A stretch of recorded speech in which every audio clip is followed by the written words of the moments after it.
Hello, everyone. Welcome into our sixth session of Gaming What Matters. I would like to start off by saying thank you for everyone that is present and listening and watching us, but also in our previous sessions. And also, I would like to start by thanking our speaker today, Dr. Kate Minniti. Dr. Kate Minniti is an archaeologist and has been a gamer for more than 2 decades. She holds a PhD in Classical Archaeology from the University of British Columbia and degrees in Egyptian Archaeology from UCL and History of Art and Archaeology from NYU. Her main research interests are Archaic-Period connectivity and local responses to globalization in the Mediterranean.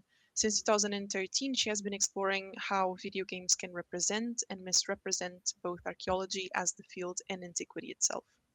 From 2020, she has also been participating in panels and conferences on archaeogaming and reception of antiquity in video games, and has been focusing and publishing in 2 different languages on the topic of the portrayal of Egyptian mummies and monsters. Thank you so much, Kate, for being here. Thank you for having me. Yeah. Okay, so we I'll start off by our first question to begin our discussion. And my first question is, how would you exactly define archaeology in video games and archaeogaming? Or in other words, what are the main values, objectives, or even terms in this area in research that you feel like influence the way you see it and work with it? Okay, so let's start with the big questions, shall we? Okay. So first, credit where credit is due. The term archaeogaming was used first by Dr. Andrew Reinhardt in 2013. So we're like going back. This is archaeology now. And I think it was a blog post in which he was talking about the archaeology of World of Warcraft. So from the very get-go, we start from the games and for the games and in the games. Archaeogaming, very broadly defined, is the study of human culture through the lens of games, which means the archaeology of games. So the old cartridges, for instance, the old Atari cartridges in the burial, the old games, the physical, the physicality of the games. It is also the study of archaeology in video games. So when we have antiquities like the ones in my virtual background, represented in games, and how players approach them, how the characters approach them, we can go several layers deep into what archaeology of games is or in games is. It is also the study of how archaeology is adapted in games, because of course we have a whole slew of archaeologists who are video game characters. So we have Indiana Jones, we have Lara Croft, we have that dude from Uncharted who's really not an archaeologist, but he's doing basically what archaeologists are supposed to do in games. We will talk about that later. There is also the study of how the developers are working the archaeology into the game and what biases they are repeating, or which stereotypes they're bringing in. It's a lot. You can study the virtual ancient cultures in the games, even when the games are not in our universe. I'm thinking about Outer Wilds, in which you are an alien exploring an even older alien culture, Heaven's Vault, even Chance of Sonar, which is a whole different thing. It is a lot. So it is the archaeology of games, the archaeology in games, the games that have to do with archaeology. It's a whole framework. Which also ends up involving players, because sometimes players become archaeologists without knowing when they are trying to reconstruct what is going on in the past, in the games, in the plot of the games, by using deductive reasoning and basically behaving like archaeologists. So it is a big framework. What I do particularly with archaeogaming is studying reception. So I do study how the antiquities are represented in games, why they are represented like that, the interplay between players' expectations and what is actually in the game, the very fine line between historical accuracy, but also this still needs to be playable. I work a lot on ancient Egypt, on monsters, on creatures, and I also teach these. So I've become more and more involved in all of this. So I hope that answers the first big question. Okay. I think that is actually very interesting. Well, through my research on Archaeogaming, I did notice there were a lot of little parts, branches of archaeology that are adapted into video games, and I had no idea that even it could be considered that even the alien culture, for example, could be studied itself. And I think that can go along with our second question. That is, actually, when I was researching about archaeogaming, I discovered a talk that you were on in 2021 with Dr. Michael Zimmerman, and he did mention something about the beauty of archaeology. And he said that the real beauty of archaeology is on the common objects, on our habits, on our clothes, on our food, and not exactly, well, of course it is still, but not exactly always the beautiful statues and the frescoes and the temples and all sorts of things. And when I heard that, one of the first games, well, that is biased as well because it is my main video game, um, Assassin's Creed Odyssey, for example, is very focused on that idea and representing complete cities and how they work, and to a point that is very careful even to include a lot of little moments of ancient life. And so my question to you, of course, is do you agree with Zimmerman's statement, firstly? But also, how do you see it in video games? Do you think video games acknowledge the importance of an everyday activity as much as they do the temples nowadays? Or do you think games such as Assassin's Creed Odyssey are just an exception to the rule?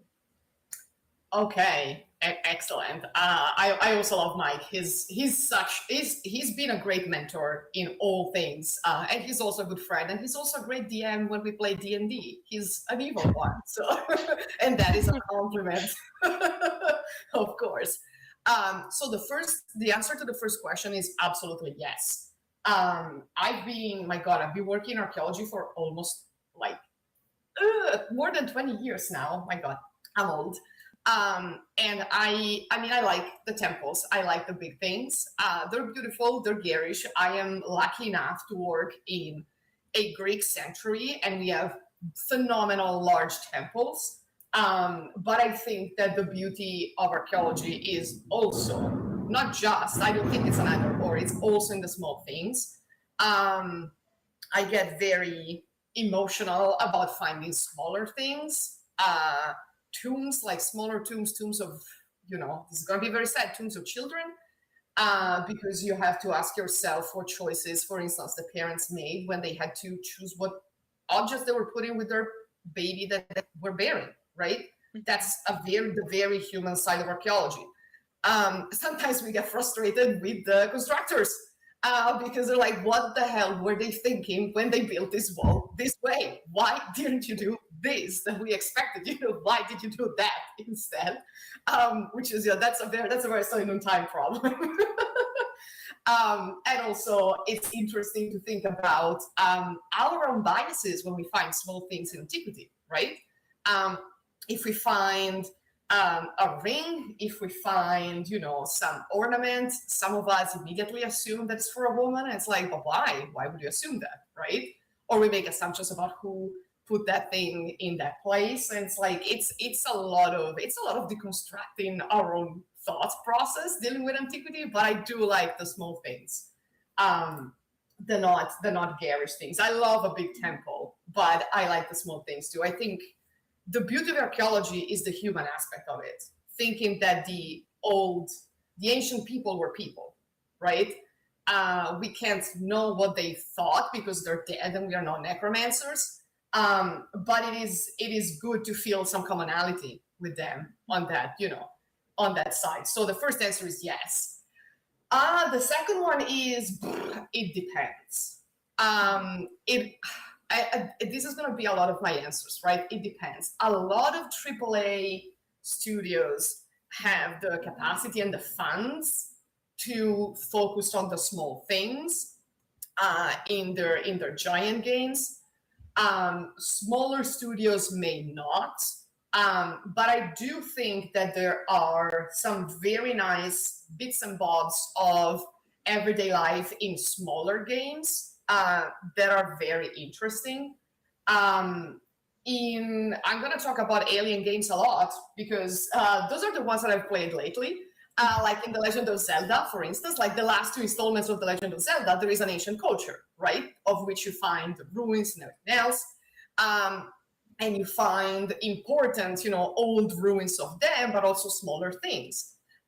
In Outer Wilds, which is an archaeology game, although set in space and another universe, you find the ruins of an ancient school, and you see the kids starting to ask questions, the ancient kids starting to ask questions, which is an absolute delight. There are like smaller things going on in even smaller games. One of my favorite games was actually, my God, Children of the Nile, which is a city builder game from like the 2000s. And I loved it because you could follow the citizens of your city, of your Egyptian city, through the streets, and you would get their family drama.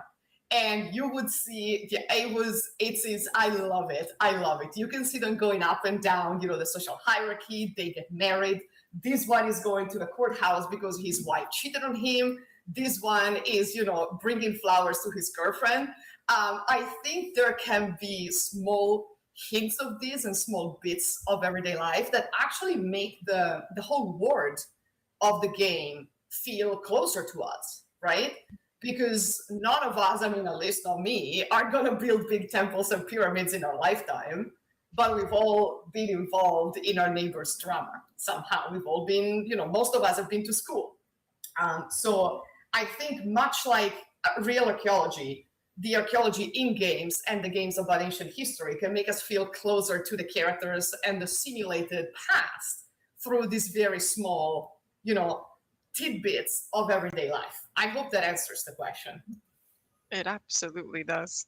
Yeah, that is amazing. I never looked at it that way. I mean, of course, my experience on that idea of representing day-to-day life in ancient civilizations is, of course, with big games such as Assassin's Creed, and of course, they have the funds and they have the possibilities to do that.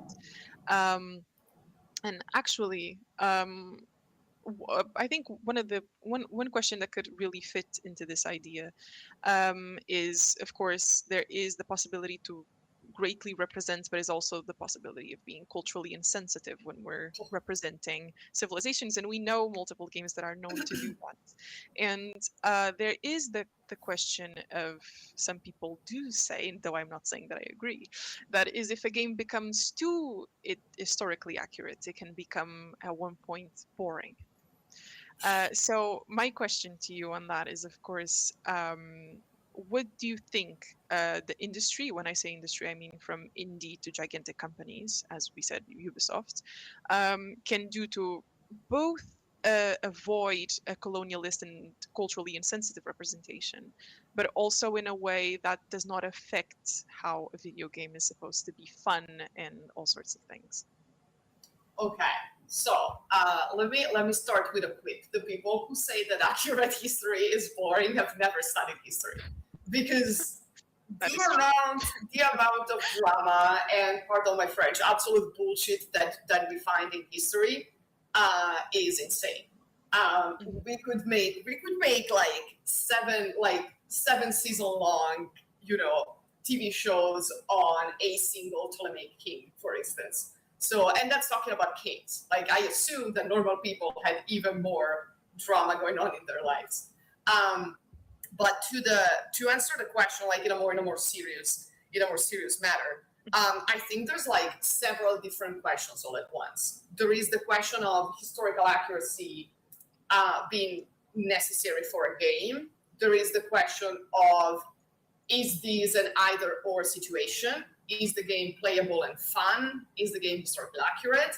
And then there is the other question that is, are the stereotypes making the game better, or are we just being lazy and repeating them, right? So I'm gonna try to attack one by one, starting from the bottom. So starting from the stereotype thing.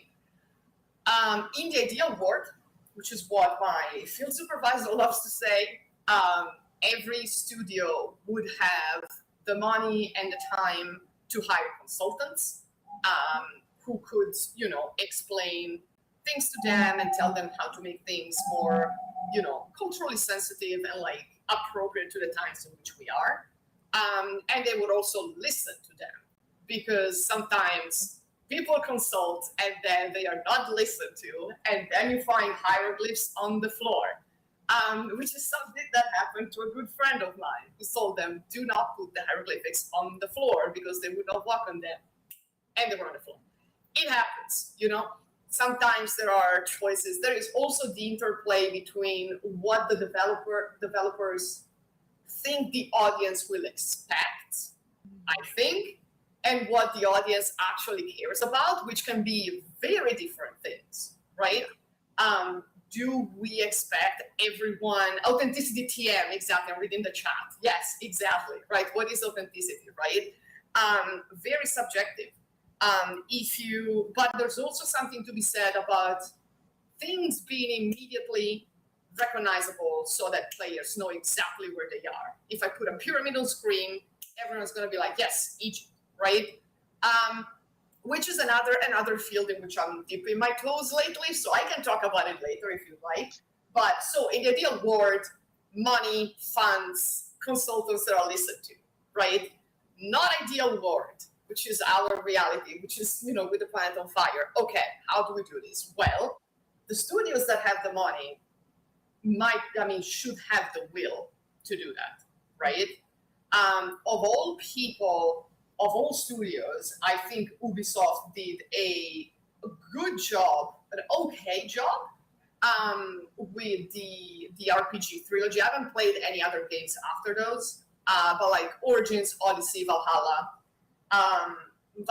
maybe a little less, with like representing the ancient world in ways. There's actually like a disclaimer at the beginning that is like, the ancient world sucked, so we made it slightly better because it reflects our world more.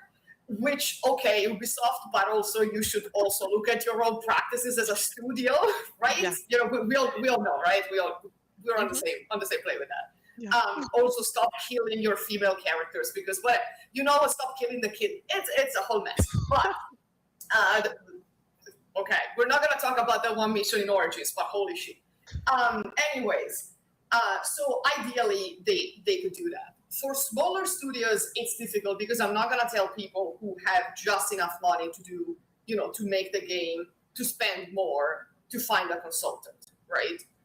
That is not my place. I'm like, who am I? Like a white European talking from my pulpit? No. But there are ways of at least avoiding stereotypes in games, right? There's a lot of open access content that can be accessed.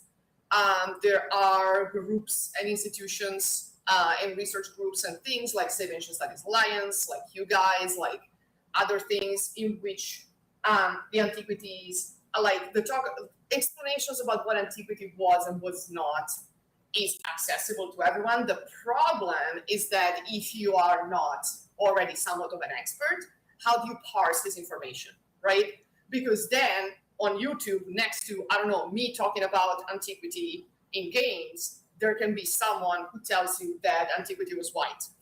So, and they may have the same number of visualizations, or perhaps, I get less and the other people get more. So it is a big problem of information being accessible, information needed to be vetted.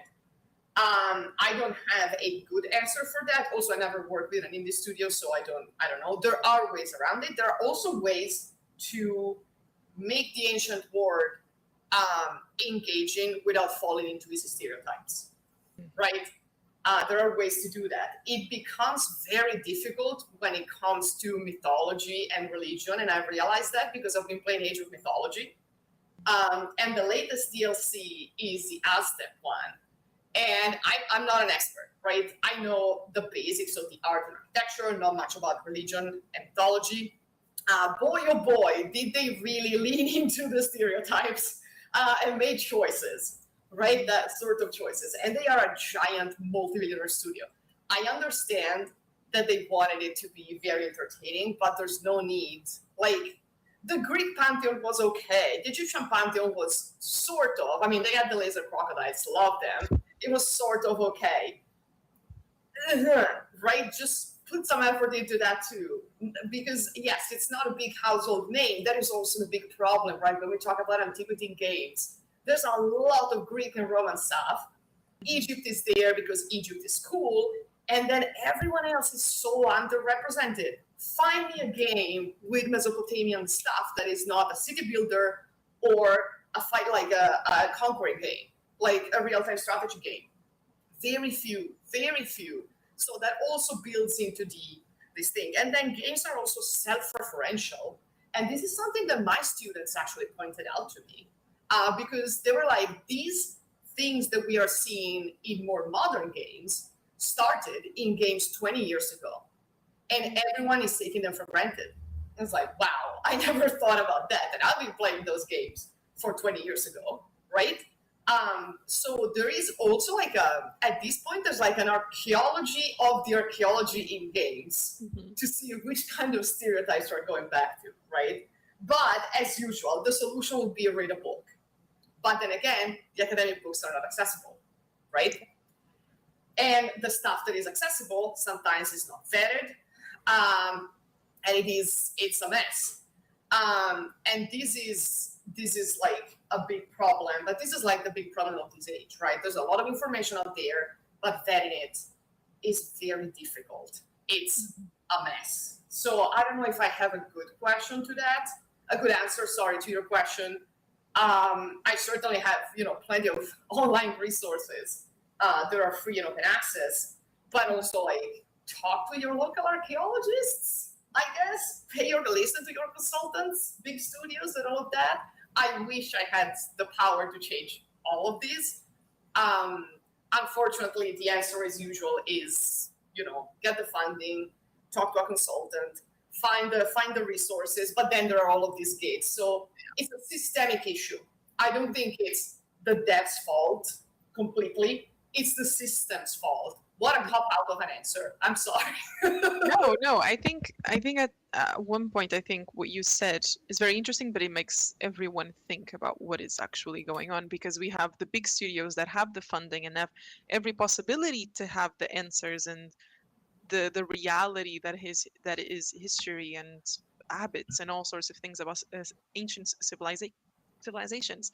But at the same time, we also have those big agencies not completely taking for granted that information and just going rogue and writing history themselves and all sorts of things. And then we probably, if an indie studio somewhere, probably if they had that information, they would not take it for granted. So I think even if, of course, we may not have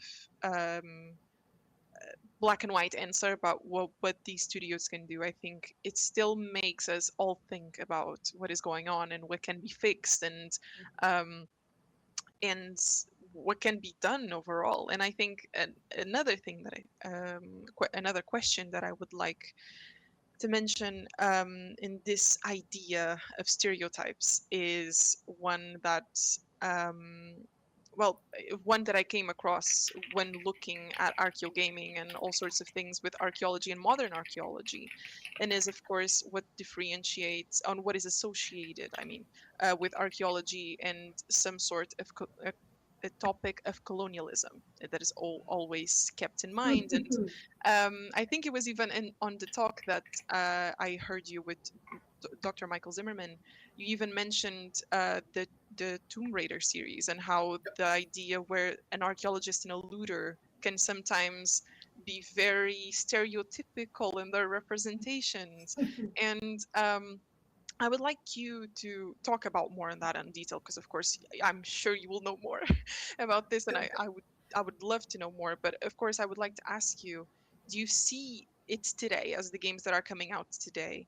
Do you think that is still a stereotype that is still adamant on existing when depicting the field of archaeology, or and if so, what do you think are the main issues that it could still continue to bring to the field? Okay, so how much time we got? Let's Go get for into that. Okay, so, well, first of all, I realized that I didn't answer to another part of the previous answer, but it ties with these about, games being educational and being boring. Bullshit, right? Listen, Age of Mythology, which is a deeply unserious game, has a great encyclopedia. And you can click on your units and you can learn on them. And it's fantastic. You can learn from a lot of things. And even if the game is not teaching you stuff directly, Mhm. if I see something, I mean, am I the average player? Probably not. But let's assume that I am, for some miracle of the gods. If I see something interesting in a game, I will go and look it up. But then we go back to the issue of what information is available to me. I do think that a 101 game on archaeology would be deadly boring because what we do is exciting for us, but boy, is it boring for normal people. Listen, I tell my friends, my parents, my wife what I do on the field, and they're like, wow. I know, I recognize it's boring. Okay, the paperwork, look, this piece of assure tells us that this wall was built in, I love the walls. I love the people who build them. Sometimes I don't. It's exciting to us. It's not exciting to the public. But there is a lid for every pot. So I'm sure that if there were very boring games about the very boring aspects of archaeology, they would not sell a lot, but certainly they would scratch an itch for someone. I mean, there are world championships of Excel, okay? So I want to believe that there are people who would love to compile SU sheets in a virtual setting. I don't know why. I'm not going to shame them, but you know what? I'm sure there are people out there who would do that. But a game that teaches you something doesn't need to be boring, which is, yes, the middle layer is very exciting to read and hear about, chat, but it's not exciting to do if you're not into that world, and even some of us. But this brings me to the question that you asked, and also like a question that is in the chat about the representation of archaeological practices in games like RPGs, finding the dinosaur bones. You just mentioned like two of the games that we play the most in this house, Red Dead Redemption 2 and Horizon Zero Dawn. Once again, one is in real life and one is afterwards. Still, the same thing applies. So, okay, where do we begin with archaeology in games? So the stereotype of the archaeologist as the looter is unfortunately comes from real life, because before archaeology was defined as it's not really a science, let's say as as something that we gotta practice with an ethical framework and like a practical framework of how we do things and why we do things and the ways in which things ought to be done and where the things are going. People just white Europeans went and stole. Okay, there's no hiding from that. There's no hiding from that, right? The great archaeological discoveries were also the children of colonization, Eurocentrism, white supremacy. There's no way around that. Finding the good stuff was the point, not documenting everything, which is what we do. I will also point out the perpetual irony of the fact that we are documenting the past by destroying it, because archaeology is destructive. When we dig up stuff, we're destroying the context, which is why we need to preserve the documentation of what we're doing really well, which is why an archaeological game would be boring, right? See, we're going back full circle to that.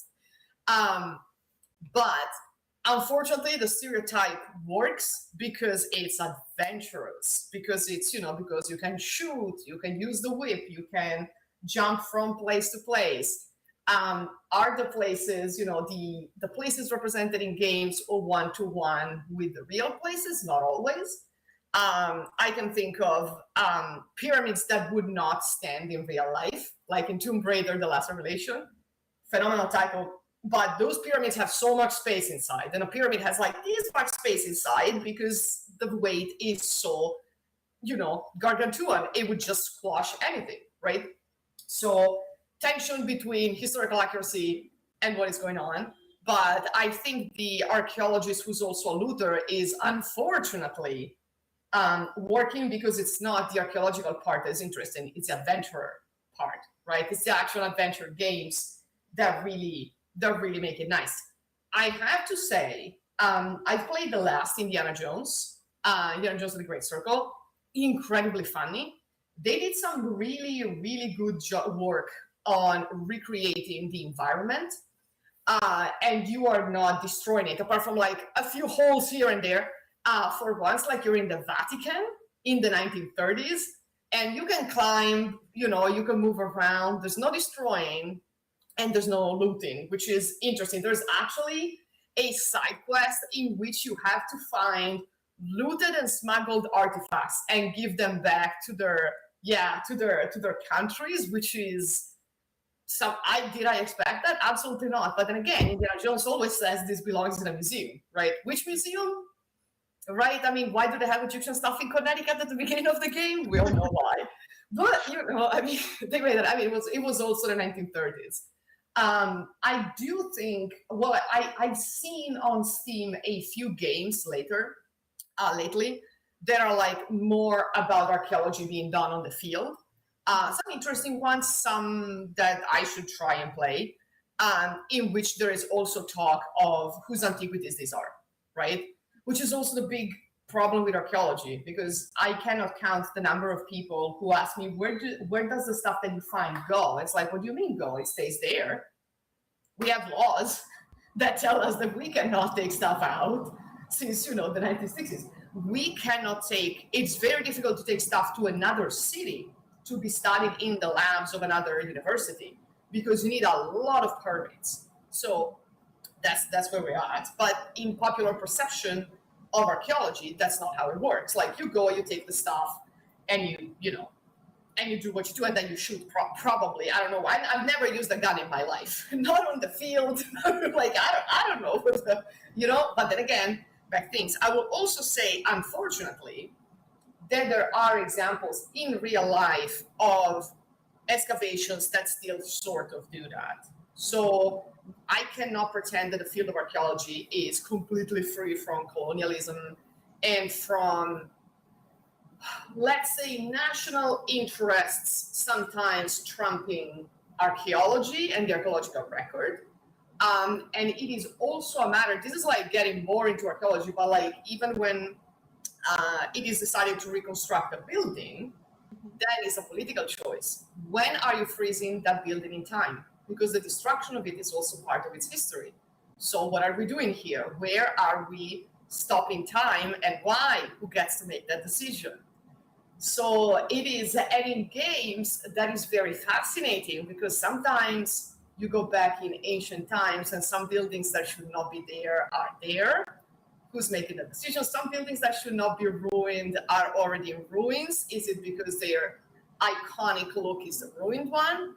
Right. Or it's not? So we are freezing things in time. I will say that, again, to go back to the games that are not in our universe, some of the funniest takes on archaeology that I've seen, and interesting too, are in games that have nothing to do with our world and our universe.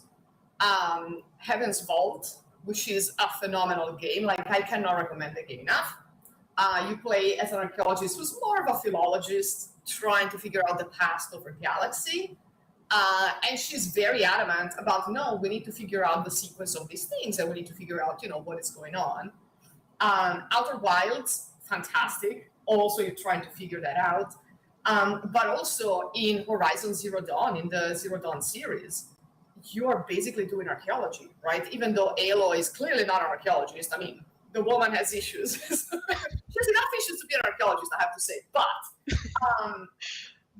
you, the player, through her, are still doing archaeology, as in you are reconstructing the ancient sites, like when you find the projections of the ancient sites, and you see how, Grand Teton Lodge was back in the year, 2060.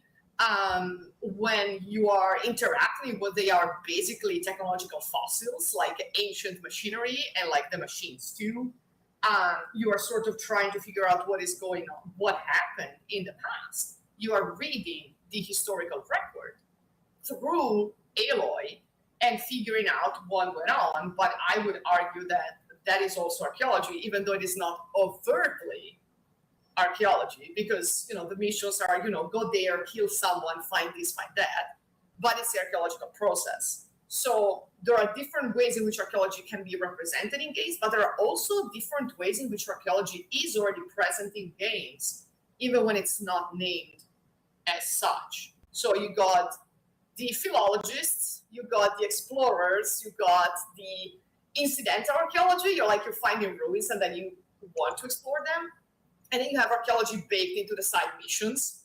For instance, explore these ruins and find something in the Legend of Zelda. So there's a lot of it. There is when people think archaeology in video games, they think Indiana Jones, they think Tomb Raider, they think Uncharted, although Nathan Drake makes very clear that he's not an archaeologist, right? He's just looting, he's just stealing. He's being paid to do that, and that's good of him to acknowledge that. But there is also the part of archaeology that is not called as such, that is still doing the work of the archaeologists or the historians, if you will, even when it's not made by, scallywags who pretend to be archaeologists. So that was a lot of convoluted things. I hope that answers the question. I can elaborate more. Yeah, there is another question. I am not sure if this came from Twitch or if it was from our other website that is receiving also Q&As, and I feel like it fits well in here. So the question was, so archaeology is always political, right? Games are also political. This is interesting because there are sometimes many assumptions about how games and even archaeology function in some kind of void, dealing with accuracy, historical representation, etc. But all this is political, has views embedded in it. What are your thoughts? Yes. Everything is political. My existence is political. Absolutely. Right? Yeah. I can choose any of these, and still, it has become politics. So this is part of the big art. Art should be in a bubble. Artists should not concern themselves with politics. What is art for? Bitch, what are we talking about, right? What is art for, if not for politics and for people to express their feelings and unsettle others, or or soothe others, or of that? The function of art is, of course, personal, but it's also public, and it's also everything is politics, right? Mm-hmm. When we think about archaeology, who had the funds to build the things that we find? The people with money, and the people with money are the people who are dictating the policies of the city-state, the kingdom, the empire, the neighborhood even, right? Mm-hmm. So the hierarchy and the power is embedded in the material culture. Mm-hmm. And we are only ever seeing the material culture of the people who could afford it. So the hierarchy is baked in. It's not like we're not finding the tombs of the poor people because they couldn't afford the tombs, right? So we are only seeing the top class of society. So it is political. Archaeology as a practice is deeply political, because if you want to erase one population's ties to a land, you destroy their cultural heritage, right? Yeah. That is 100% the go-to for for anyone. It's oh, you've never been here, your ancestors didn't live here, and look, the archaeology, proves this, and then there's explosions in the back, something of the sort. It may or may not have happened, who knows? And also what is decided to be explored is a political choice, right? Mm-hmm. Why are there many more digs in, let's say, Sicily, that deal with Greek sites than indigenous sites? Because the Greek sites are the cool ones. Because, why is one half of a temple pulled up in the 1920s, I think, or third, no, it must have been after 1922, by orders of Mussolini, to show that our Greek ancestors were great, and we didn't pull up, the big sanctuaries next door? Well, because, it is a choice, right? It's also a matter of identity, right? Who are our ancestors? Whose ancestry are we talking about, and whose material culture are we glorifying over the other, right? There's a big question of whose past is this, and in countries with a history of colonization, that is also filtered through several layers of fuck up, right? In Italy is filtered through how much do we want to believe that we are the descendants of the Romans, or how much do we want to acknowledge that everyone and their grandma moved through Italy and had kids, right? Um, so archaeology is 100% political. Yeah. And anyone who's had to apply for a permit would know that. And even if you haven't had to, it is political, and games are the same, right? Maybe not by design, but any choice, every choice that we make in terms of designing and representing antiquity is not in a bubble and is not unbiased. We all have biases. Yeah. Also because objective representation of the past is not really possible. It's always going to be filtered through our perception of the past, the sources that we choose to read or not read. And this doesn't have to be, oh, I'm not reading that source because it's woke, right? It could simply be, I'm not reading Diodorus of Sicily because he's talking about stuff that happened 300 years before him, and he's clearly talking out of his ass, right? It could be that, right? And some people who love Diodorus of Sicily will fight with that, and that's fine. That's okay, but it's still a bias. So Yeah. representation is always biased. Art is always political. Games are also political. Like if you choose, let's say, to create a game about medieval Europe and everyone is white, even if you didn't think about that in terms of, well, I don't like, people who are not white, still a fairly political choice, right? Yeah. So there's a lot there. I'm not saying it's always malicious, but even when the intention is not malicious, the result can still be problematic. I hope that makes sense. I hope that answers the question. Yeah, and I think going back to what we were saying, even on what the industry itself can go into contact and what can they reject and accept into their representation of history in the video game, also itself is political because they are choosing what they want to include and what they want to exclude out of history. And I mean, we can see that in video games and any reception of classical representation and all sorts of antiquity, where we can see certain representations and how they are extremely political from the choice and then from the public reaction of it. Mm-hmm. Mm-hmm. Yeah. Yeah, and there's also the to which audience are we playing, right? Which audience are we trying to capture? Because if we make antiquity look a certain way, you have to know that you're going to appeal to a certain kind of audience. And if you know the same, if you're in a bar with 10 people who lift their right hand and do the Roman salute, then you don't say anything, then there's 11 of those.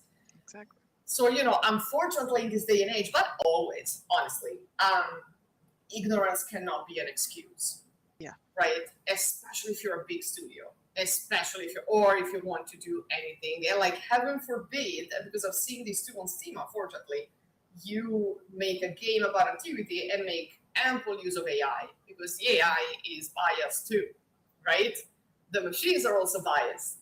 If you ask any AI, generative AI program to depict ancient Greece, chances are everyone's going to be just a little too pale, just a tad too pale. The temples are going to be very whitewashed and all of that, because of course, there's a bias baked in there. So there's no real way of having something free of biases, but there certainly are ways of taking stock of what is being proposed, walking back and be like, okay, let's think about this properly, right? let's think about this. If there is the will to do that. Sometimes there isn't. That's a problem. Yeah. Let me just check if we had. Okay. Now, changing a bit the topic, but of course still on the topic of archaeology and video games, there is another thing that I feel like, of course, we can go back as soon as we start Q&A and we start answering everything, but this goes a little to a different branch and is actually inspired by a chapter that you were part of, a chapter named What Lasts of Us in Place of Technology Through Environmental Storytelling, which basically in this chapter, the main focus is how the common player can adopt an archaeological mindset when playing to understand or even deepen their understanding of the video game, which in this case was The Last of Us. And in this example, you saw how the places have been frozen in time because of the apocalypse, and the player is made to interact with its space just as an archaeologist would by reading letters or interacting with artifacts to a point where they can discover a story and even an existence of someone. And adding a bit more to that, we can even go further into other video games. For example, I'm a big fan of all Resident Evil games, and all those games have the tactic of exploring a space that has been frozen in time, especially in the labs and all sorts of things. And we can read and interact with artifacts and all sorts of things and try to understand what exactly happened around us, even if that is not the main objective of the story. Yes. That is just that tiny bit of information that the game can offer us. So my question is to you, how do you think an analysis of video game storytelling through an archaeological lenses could benefit the fields of narratology, for example, but mainly game studies, archaeology, or any other? And what exactly does it offer the fields, and what could its researchers and even players gain from this adoption of this new tactic? Ooh, okay. So first of all, wow, no, this is a big question. I knew it was coming, but still such a good question. We really loved writing that article, and now it could be applied to so many more games. I never thought about Resident Evil, but now that you mention it, yes, right? I am terrified of horror movies and horror games. I don't play them, but when Resident Evil Village came out, I watched gameplays, right?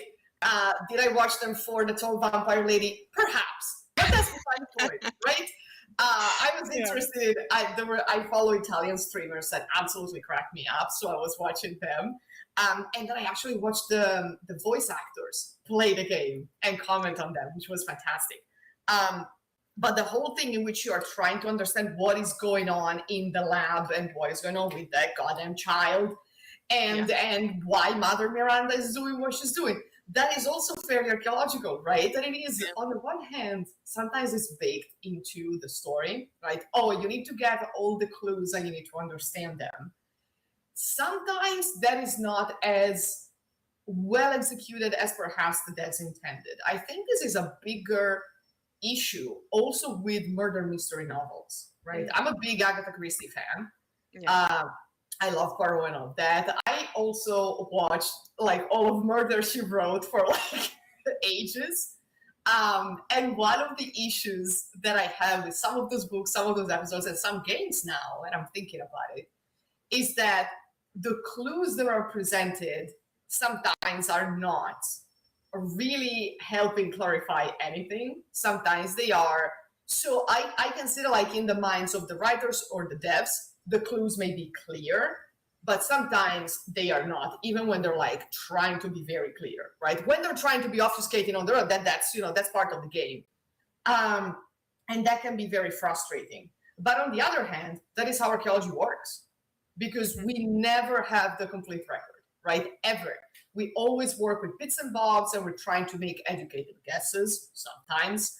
And we're trying to figure things out. I do think so. On the one hand, I think that studying that is incredible to like study how players work through these things. Because there should be, I don't know if there is a whole field studying how people go through this sort of deduction based games or deduction based parts of the games. Some people just skip them, right? Some people don't care. Some people skip cutscenes, which, I mean, are you guys okay? Yes. Like, who are you? But what is going on here? Like, huh? Some people, I am not going to name any names, but that's me, have pen and paper and take notes, right? Because I'm like, wait, I have a dedicated block like notebook in which I write down everything for games because I'm like, I need to understand. Like, I did that for Blueprints, for instance, not an archaeological game, but you need to understand what's going on. And it's the same process. You're like, okay, this is the data. What am I missing? What is this? Maybe I'll guess this, maybe I'll guess that. You can do that with languages too, which is fantastic. So on the player and dev side, it would be fantastic to figure out how different players are reacting to these things in different ways. I don't know if that could help with archaeology, because archaeology is fairly you know, there is a method, right? We are adding technology to it, but there is a method. But it might help people understand more what archaeology is, right? Hmm. Because a lot of players may not know that they're doing, you know, I mean, they might call it deductive reasoning, but that is basically the archaeological method, right? You have some evidence, you try to figure out, you go backwards, you read the sources, or you try to interpret the evidence and all of that. So it could help that, right? It could help game studies to figure out how easy they want to make the hints, I guess, and like or like how much in your face Hmm. the clues that they're leaving can be. I mean, there are some games with a lot of foreshadowing that you only understand retroactively, which I love, which I absolutely love. Resident Evil comes to mind. The Legend of Zelda comes to mind. You know, yeah, Assassin's Creed also comes to mind, right? Absolutely, yes. Right? So that is, I think, like it could help everyone. It's also like a very interesting anthropological studies, right? How do people approach this kind of stuff? Because if you told people that they're doing archaeology, they may not react Hmm. as, you know, like some people may feel like, oh my God, no, I don't want to do it. Like, are they trying to teach me something? Like, you know, Yeah. get off my back. But like, if it's in a ludic environment, then people become more archaeologically minded, Hmm. even if they're not, right? Which is a lot of fun. So I think anthropologically, there's a lot there. Game studios could also study that, probably. Hmm. I always love to compare notes with my friends. Like my friends and I have very similar taste in games, and sometimes we all play the same games because we're recommending them to each other.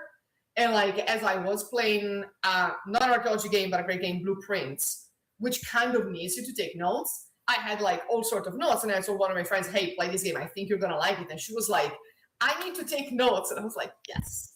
Perfect. I was like, but I need to take notes my way. And I was like, oh God, what am I going to say? Completely different approach, Mm. entirely different approach.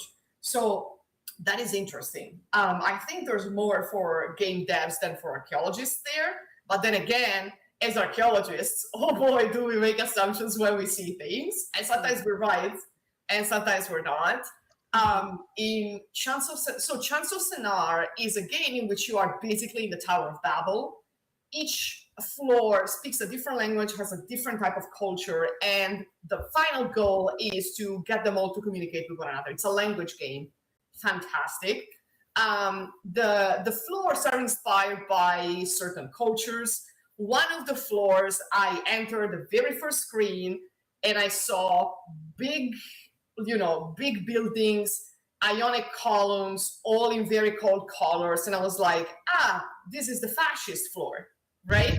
Because we have the monumental architecture and the columns and the cold things, and they seem to be warriors, right? But that's like because I know my fascism, right? I'm from Italy, but someone who's not from Italy may not have Mhm. immediately picked up on that, right? Yeah. So it's also our by like sometimes I see things I'm like, that's archaeology in games, and then it's not. And I'm like, but it could have been, right? So it's a lot.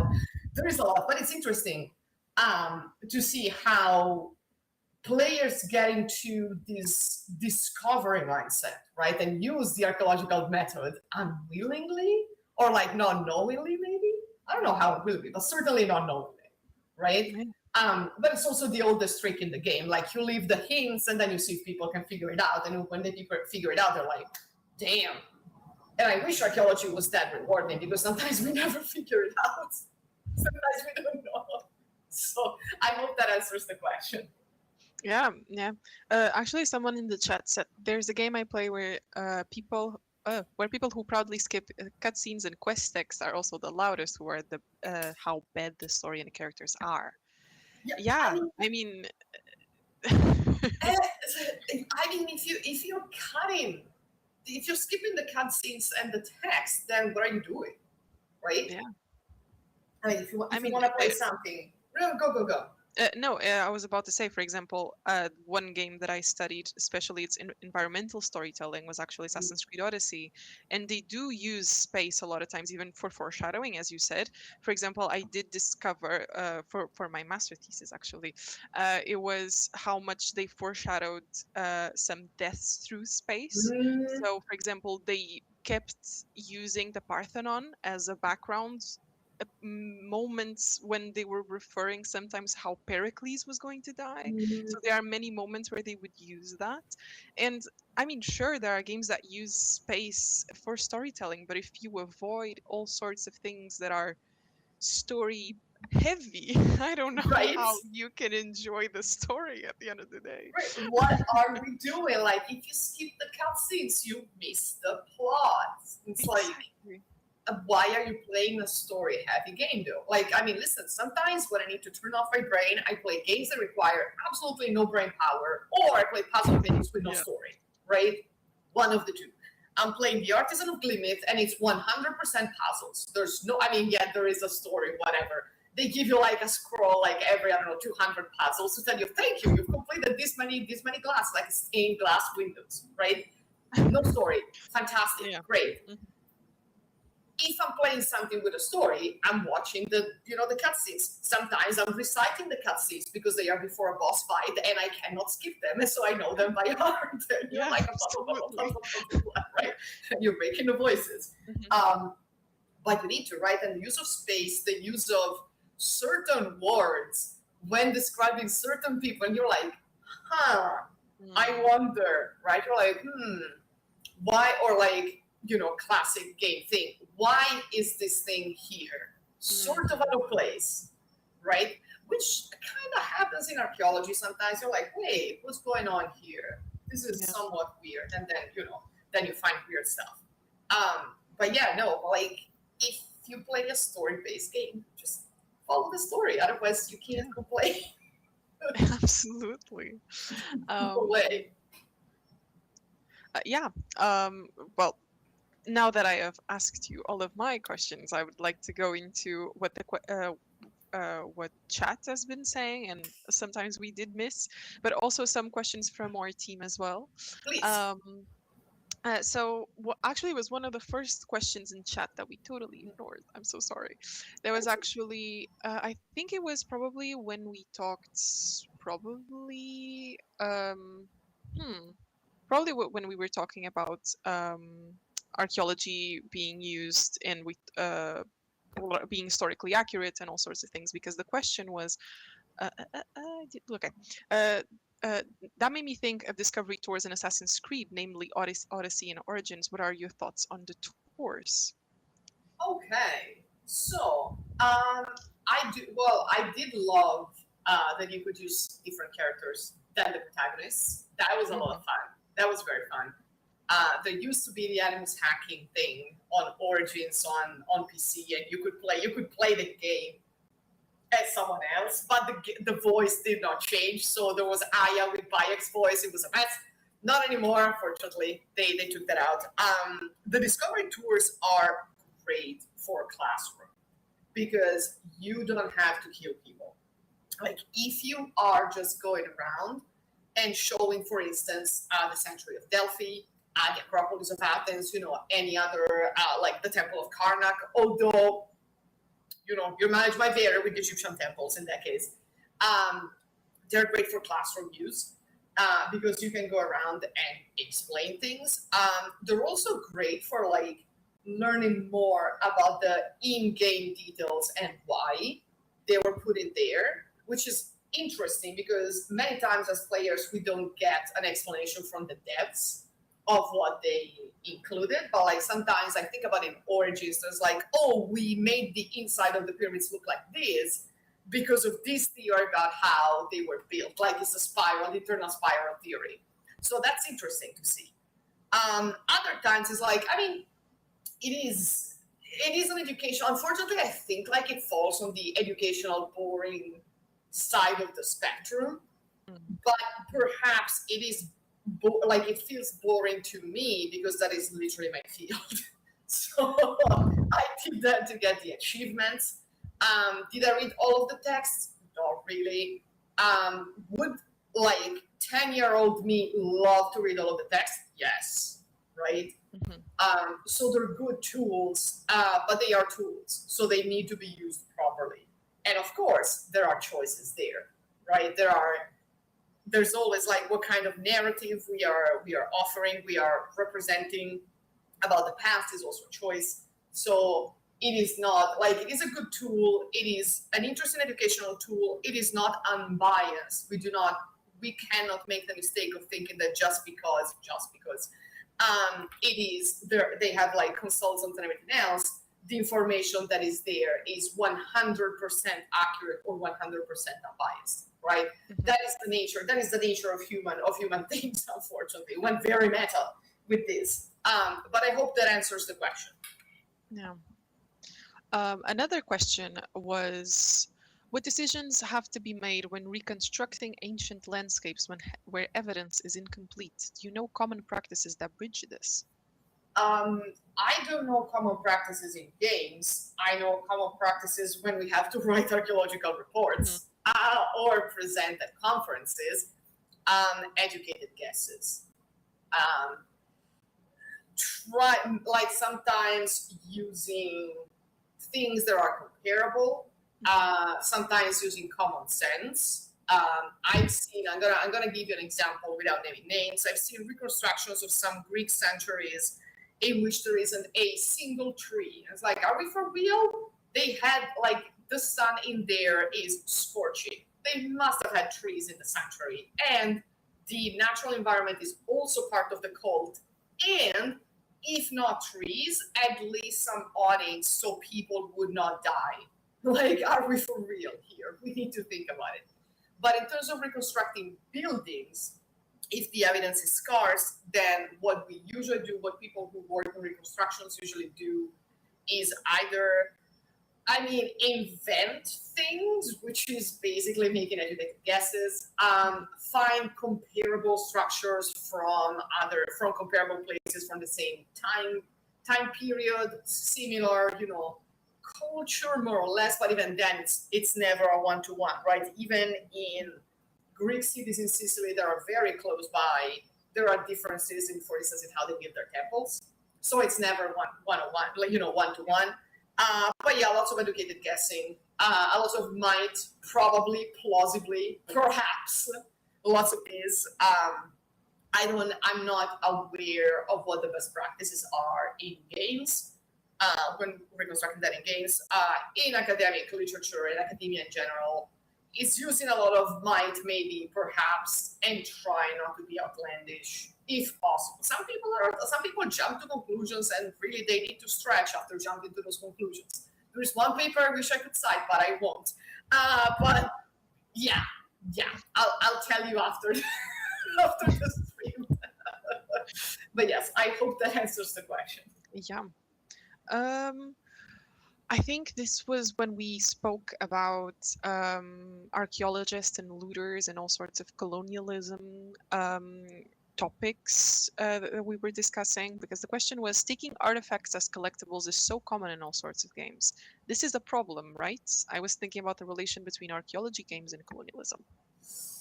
Yeah, yes, it is. It is a problem. Especially if you're like, oh, these are, you need, especially if you have to sell them. Oh my god, to get something. That is bad. That is generally bad. There is a game that we played. Oh my god, we played it for Sasa. It was me, Alex, and David, and it was a doozy. It was called Treasures of the Aegean. First of all, it was a time loop with a volcanic explosion, so fantastic out of the gate. It was modern day Luther with an archaeology professor friend who goes on, I think it was Thera, to explore Minoan palaces. And then there's like collectibles all around. And I kid you not, at the end of the game, there is a tally of how much all the collectibles are worth it. And she ends on a swimming pool, like on the side of a swimming pool with a lot of money and a drink with an umbrella in it. And her friend is a 10-year professor. You're like, what? It's like, Okay. yeah. So that is, I mean, that's that. Okay, it's a very fun game. I really like playing it. You know, they really did their homework on the artifacts, but boy, did that not Yeah. sit with me. So yeah, no, it is a problem, and that's also not helped by popular perceptions of archaeology in general, as in people think that we dig and we take, Mhm. whereas you know the international laws dictate that things are dug up and they stay in Yeah. the country of origins in, you know, very much in theory, like every archaeological expedition that is like worth its salt would do that. Unfortunately, there are private institutions and private museums that sometimes will acquire things, and then there's the whole issue of the black market, which is a problem, right, of antiquity. And of course, you know, looted antiquities from war zones that show up in private collections. So it's like, how did they show up there? I don't know. They just appeared. And everyone knows who the dealer is, right? There's always like we're unfortunately we're still not past 1800s in some respects, especially in private collections. The problem with taking stuff and putting it in private collections is also lack of accessibility, right? Not that museums are accessible to everyone. I'm not saying that. I do think that all museums should be free. I also recognize that they need money to continue working. So once again, it's the system. But if something is in a private collection is 100 times less accessible than something, I don't know, at the MFA, right? Or at any collection that may also have an online catalog, you know, an online collection page that you can go through. So there is also that. But yeah, unfortunately, negative stereotypes about archaeology based from what archaeology used to be, sometimes still is. So, yikes. Can we say yikes? Yeah. Another question is: romanticization a problem?